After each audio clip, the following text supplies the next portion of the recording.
Hello kabayan, Lame Autocare nga pala kabayan. Yung gagawin natin, Toyota Cross 2013 modelo siya kabayan. Pero yun na kabayan, na aksidente. Bagong modelo na aksidente. So hindi maiwasan talaga yung kabayan pag may kotse kabayan.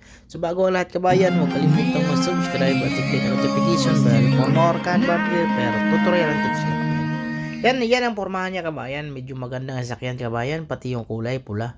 Yan, Toyota Corolla Cross. Yun talaga ang pangalan niya kabayan. So harapan yung bangga. So yung pumasok kasi yung kabayan ay bago yung hood. Yan o, dyan ang bangga kabayan, yung hood. Tapos yung grill bago, yung bumper bago. Yung bumper pala niya kabayan, parang likuran niya lang siya ng likuran ng ah, Honda CR-V na pwede lang yung kabila lang tanggalin mo. So bagong bumper yan sa kabilang side lang. Yung hindi buo yung bumper. Katulad niya kabayan, oh, yun. Yun lang ang papalitan niya, yung kabilang side. Tapos yan, bago din yan kabayan, yung panel niya yon, pumasok yan eh. Yung mga headlight niyan, basag yung mga bracket. So bago yung headlight niyan kabilaan.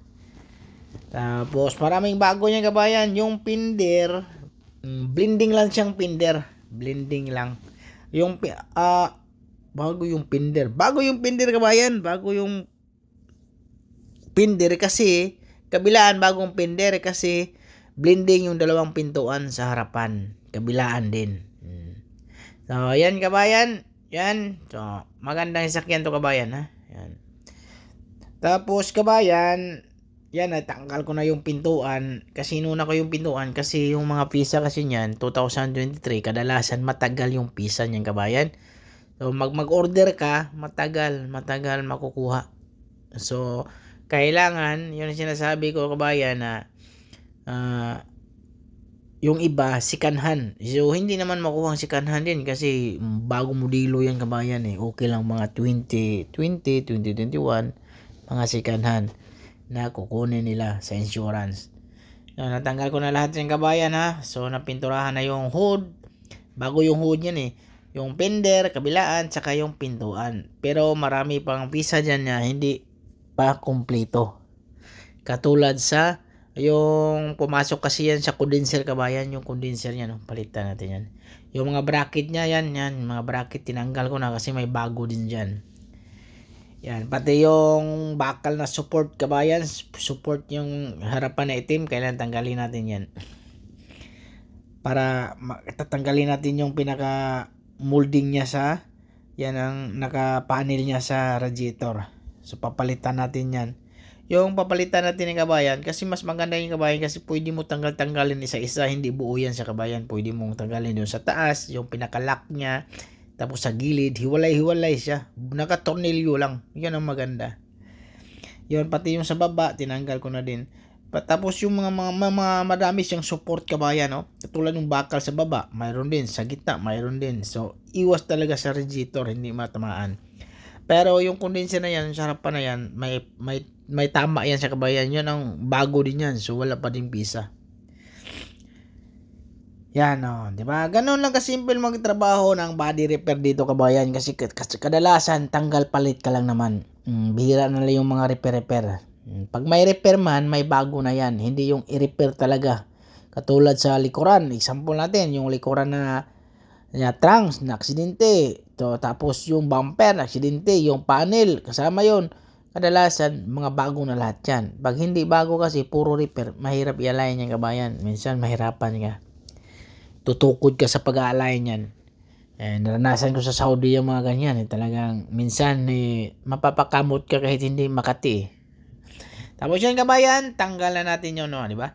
Yung sinasabi kong hiwalay-hiwalay kabayan, no. Tama mo na, no. Di ba? Yung isang side, doon mo tanggalin. Tapos kabit mo. So, mas maganda, para hindi ka mahirapan, pag tanggal mo, kabit mo agad yung bago.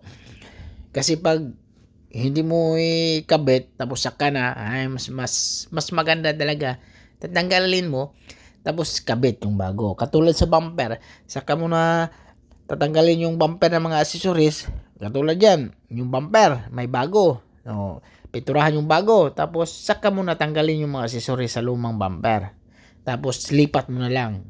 Hindi yung tatanggalin mo na yung accessories, tapos yung bumper, wala pa. Mahirap na yon. Hindi natin alam. Mas maganda yung nasa proseso talaga.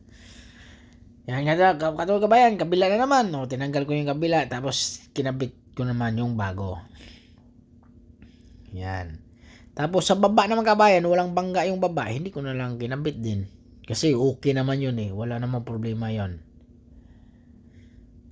Ganon siya kabayan. Kasimple magtrabaho. Easy lang. O dito nga kabayan, may mga babaeng latero din dito sa Canada, sa Quebec. Maraming babae na Canada. Canadian na latero na babae. Latero pa din yun. Oh. Yung mga babae nga dito, maakyat din ng bubong. Matindi yung mga babae dito kabayan. Tapos pagtutulungan, minsan pagtulungan mo, ayaw nilang tulungan. Sila lang talaga. Ipakita talaga nila na kaya nila. Yung mag-survive yung babae.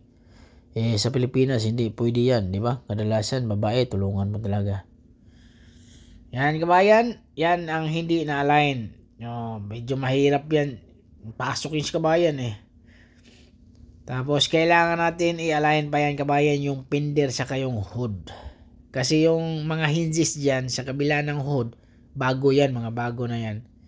Para kasing pag tama dyan sa harapan, parang pumasok, ganon. Kasi pati yung nasa bultanan doon sa hinges umangat. Kaya pinalo ko na lang pababa. Kasi yung fender na yung kabayan, talagang malayo sa bultanan. Doon sa konekta sa hinges. Sa kanan nga side kabayan ha. Sa left okay lang. Tapos yan, nilagay ko na yung headlight kabayan. Tingnan mo yung headlight. Okay yung alignment natin. So normal lang yan sa ganyan ng gap. Kasi yung kabila okay din naman.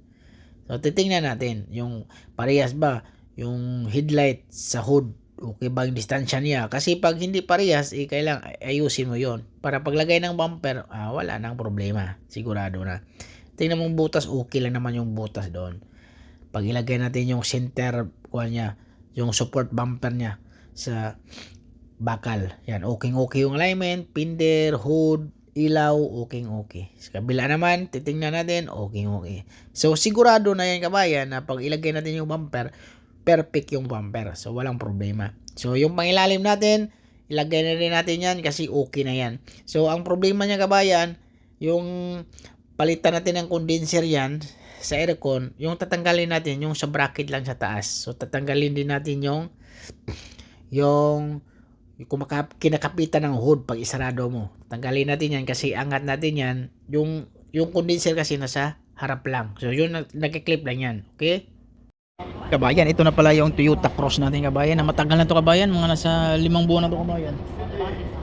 Kasi kulang ng pisa to kabayan eh. Kaya ito, yung yung kuha natin, condenser, bago yung condenser. Tapos yung ilaw, tapos yung wiper, yung bracket ng wiper dyan, bago din yan kasi basag to si kabayan. Yan basag yan. Bago yan din. Ipapalitan natin ngayon yan. So yan. So sana matapos natin ngayon to.